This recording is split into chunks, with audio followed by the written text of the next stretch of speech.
This video is part 2 to our investigation into differential calculus. So in the last lesson, or in the one that I was in on Friday afternoon, remember what we did was we looked at differentiating functions, and we used the rule, this rule here, for the single term derivative. And we got a number of derivatives or gradient functions there, and we did a little bit of bookwork. So we did the negative power rule, so gave you 2 examples there of the negative index rule. So today what we'll do is actually use the derivative to help us sketch polynomials. All right, so what we'll do is, it says here, without a calculator, sketch this. So let's do what we know, which is we know how to factorize these to get the axes-intercepts, and then we'll start to use some calculus to find some stationary points. So the first thing we'll do is note that we're just going to do f of 1 maybe, which is 1 plus 3 take away 9 plus 5. So I've hit it already. So we know that f of x will take the form x take away 1. All right, that's f of 1 equals 0. So x take away 1 is a factor. And then by equating coefficients or by long division, whichever one you want to do, you can get the quotient if that goes into that. And that's going to be, what is that? That's negative 5. Negative 1 times negative 5 is positive 5. And the middle term we don't know yet. So equate the coefficients. We'll go negative b take away 5 equals this coefficient here, which is negative 9. Negative b equals negative 4. B equals 4. So f of x equals x take 1, x squared plus 4x take 5. Now that one, we'll factorize that. So f of x equals x take 1, 5, 1, x, x, and the negative is that one. X take 1, x plus 5. Interesting. Okay, so we'll set f of x to 0 and solve. So x take 1, and that's a repeated factor because that's the squared, that's going to be squared. So what's going to happen is at x equals 1, it's going to turn on that point. We'll turn on that point whichever way it goes. The other one is x equals negative 5. Okay, so here is 1, 2, 3, 4, 5. Negative 1, negative 2, negative 3, negative 4, negative 5. So 1 there and 1 there.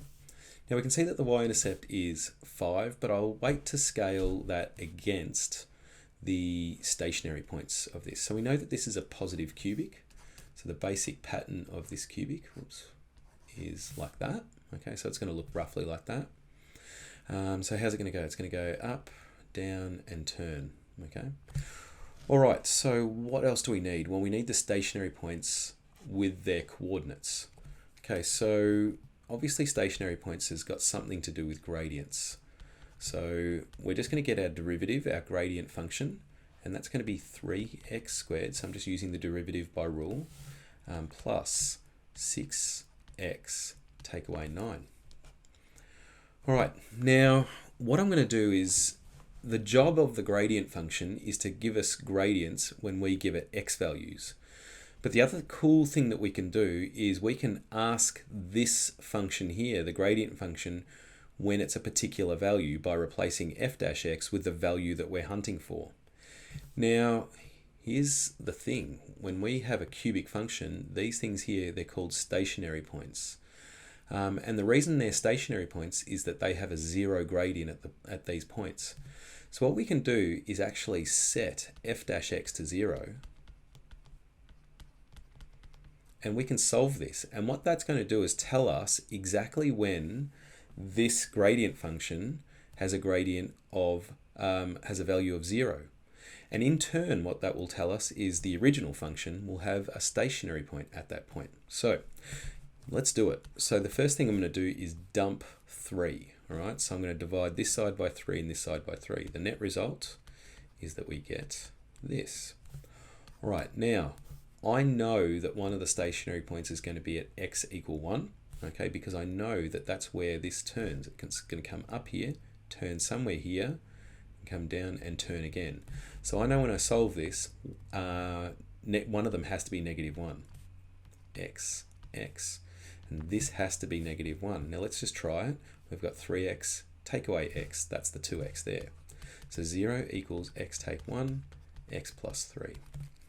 Right, so when we solve this one, what that's basically telling us is there's a stationary point somewhere along the line x equals 1. I know it's when y is equal to 0. And somewhere along the line x equals -3. So here's -3. So somewhere along this line here, there is a stationary point. So I know it goes up and it's going to turn here. So let's find out what the y value is at that stationary point. So what I'm going to do is grab this one here and go f of -3. So I'm going to put that into the original function, because the job of the original function is to give us y values for x values that we substitute. So let's just grab a copy of that. Oops. No. Try that again. Copy. Paste. Okay, so let's substitute it in. And what we've got is -3 goes in. That's going to be -27 when it's cubed. 9 squared, -3 squared is 9, 9 3s at 27. Take away 9 3s, so that's plus 27 plus 5, is that right? I feel like that's wrong. 9, 3 9s at 27. So we've got -27 plus 27, so they cancel out, plus 27 plus 5, so f of -3 is 32. So that means that this stationary point here occurs at -3, 32. Now this one, I know that it's actually going to be at 1, 0, because when I found the x-intercept, it was a repeated factor, and I know that when I get a repeated factor, it turns on the point as well. But you could check it if you want by doing f of 1, and I guarantee you it's going to be 0. All right, so let's just check all of these numbers here. So what we'll do, I know it says not using CAS, but we've done all the legwork here. Let's just check that we've done it right, and this will show you how I would do all of this on CAS. So x cubed plus 3x squared, take away 9x plus 5. So we'll do a solve f of x equals 0 for x. That should give us the 2x intercepts, which checks out. Okay. Then what we'll do, remember that we go shift minus to get a derivative. So shift minus d dx f of x. And then what we can do is either equate it to 0 or use zeros. Now zeros is a handy one because I'll explain in a sec. So you go zeros. Now because the derivative function is sitting in the ants slot, that's the previous answer, we can just go and hit Control A and S. Let's set that. So we actually just say find the zeros, find out when this thing here is equal to 0 for the variable x. And it goes, okay, it's at -3 and 1. So just like we knew. Now the benefit of using zeros is then you can go f of ants. So f of and control that. And what it will do is because it's in a set, it'll just put those two numbers in. Okay, and we can see that the y value when x is -3 is 32. The y value when x is 1 is 0 as suspected. All right, so we've got everything we need. So let's sketch this thing knowing that we've got 5, 10, 15, 20, 25, 30, 35. Okay, so there's 32 roughly there. So I'm going to put that point in. There's 5, which is the y-intercept. There's no restricted domain, so we can now safely draw this. So let's see how this goes. Oops. Try again.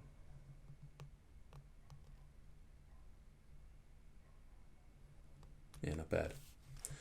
All right, so there is the graph. So as always, all key features.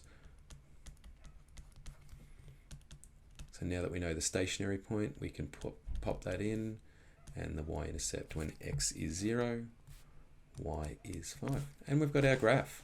So again, beforehand, we weren't able to do these stationary points. We were just guessing roughly where it was based on kind of feels, I suppose.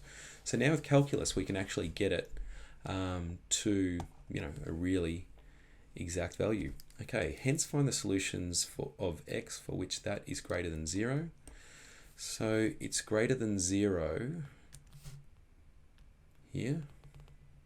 So the y values are greater than 0 here. Not at the stationary point because the y value is 0 there and there. So we're going to go say something like x is an element from negative infinity, negative 5, non-inclusive because it's 0 there, all the way to positive infinity. But let's remove from that this value here, which is 1. Okay, so we'll do a set difference symbol and then 1. And we got it. Okay, so the next one, we'll again use a bit of CAS to support us, even though we'll do all of this by hand. X to the 3, take away 3x, take away 2. Okay, so label the coordinates of any axes, intercepts, endpoints, and stationary points. So we can see that this has got a restricted domain, but let's worry about that later. So what we'll do is try to factorize it. So I think it's going to be what? Negative 1 plus 3 take away 2. So f of negative 1 equals 0. Therefore, x plus 1 is a factor. All right, so we'll set it up. F of x equals x plus 1 x squared plus bx, and that's going to be take away 2. All right, equate coefficients equals negative 3, b equals negative 1.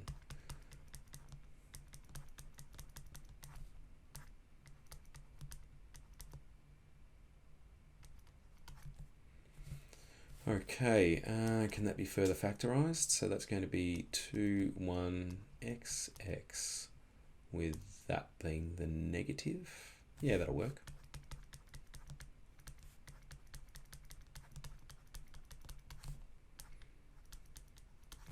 All right, don't forget to set that to 0 to show that you're applying the null factor law. X equals negative 1, special. X equals 2.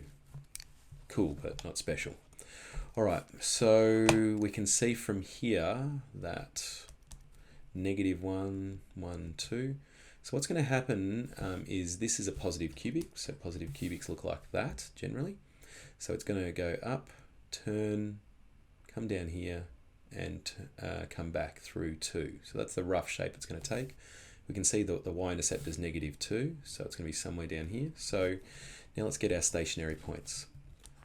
So f dash x is our derivative function, our gradient function. That was smart, I just rewrote the original function.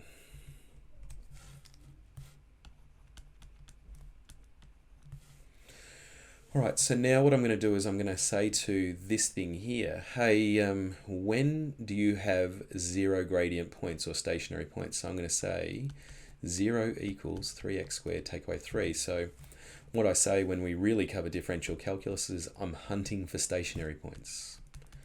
3 equals 3x squared, so I'm solving for x. X squared equals 1. X equals plus or minus 1 when I root both sides. All right, so we've got one stationary point at negative 1. We knew that. Okay, so I know automatically that the y value is 0 there. We've got another stationary point at positive 1. So here, somewhere along this line here. Where is it? I don't know. So all we're going to do is do f of 1. We're going to ask the original function, what's your value when x is 1? So not the derivative function, because if I put that into the derivative, it's going to be equal to 0. Okay, that's when it has a 0 gradient point. So we're going to put it in here. So 1, what was I subbing in? 1, yeah, 1, take away 3, take away 2, that's negative 4. F of 1 is negative 4. So that's where it's got a stationary point. Okay, so at 1, 4. All right, before I kind of label the y values, what I'll do is work out the endpoints. So we know it's got endpoints at negative 2, and here's 2, here's 3. So I need to work out what f of negative 2 is, and that's going to be negative 8. Why is it doing that? Negative 8 plus 6, take away 2, that's negative 4. So when x is negative 2, the y value is negative 4. So that's one of the endpoints, negative 2, negative 4. Now the other endpoint is at f of 3, which is 27. Take away 3, 3's 9, take away 2. So 27, 18, 16. So f of 3 is 16. So 3, 16. All right, that's good to know. Okay, so now let's label that. So 4, 8, 12, 16. Negative 4, I think is all I need. What was the y-intercept? At negative 2. Okay, so we're good to do this. All right, so the x-intercepts were at x equal negative 1 and 2, was it? Yeah, 2. We've got 316 there, and that point is not included. So we're going to open circle that. We've got negative 2, negative 4, so down there, and that is included. The y-intercept is at negative 2, so here. All right.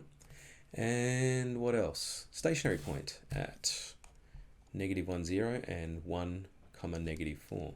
So here, 1, negative 4. All right. Now for the fun part.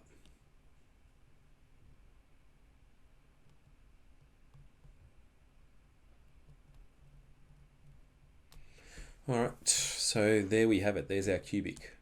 So let's get labeling. 316. What was that one? 2, 0, x-intercept. Stationary point at negative 1, negative 4. Y-intercept at 0, negative 2.